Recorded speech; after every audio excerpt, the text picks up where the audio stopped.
어수선한 교실에 반장이 들어와서 책상을 치며 소리칩니다. 친구들 손바닥을 때리고 복도에 세워 벌도 줍니다.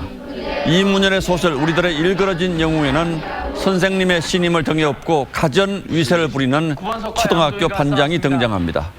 아이들이 일러 바쳐도 선생님은 반장을 감싸고만 돕니다. 하지만 반장의 이런 위세도 담임이 바뀌면서 끝나고 말죠.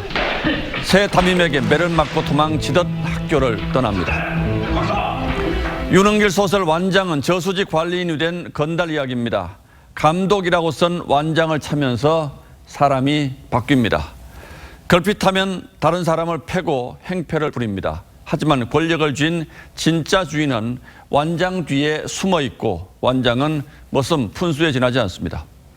그런데도 하늘 같은 벼슬인 줄 알고 살판이 나서 휘젓고 다니다 끝내 완장을 빼앗기고 마을에서 쫓겨나는 신세가 됩니다.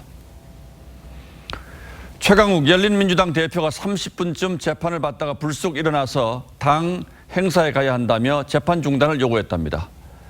조국 아들 허위 인턴 증명서 발급 혐의 재판에 국회의원 신분으로 처음 나와서 한 일입니다.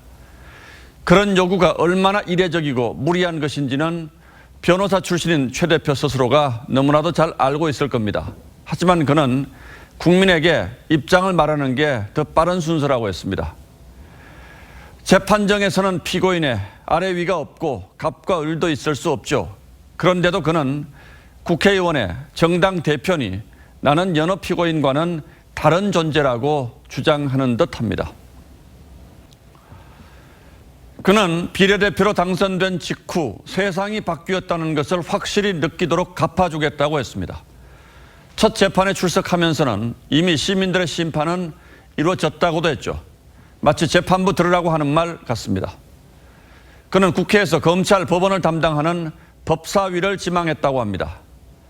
가라고 등을 떠밀어도 사양하는 것이 형사 피고인으로서의 온당한 처신이 아닐지요. 그런 최 대표에게 문재인 대통령은 권력기관 개혁을 함께 하자며 각별한 당부와 신임의 표현을 전한 바 있습니다. 과거 어느 정권에서 노 시인이 이렇게 탄식합니다. 완장찬 졸개들이 설쳐대는 더러운 세상에 더 이상 분노할 수 없다면 내 영혼 죽어있는 것 아니냐.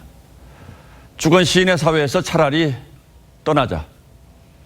황당한 일을 벌이는 사람은 너무나도 당당하고 그걸 지켜보는 사람의 얼굴이 절로 붉어지는 이상한 세상입니다.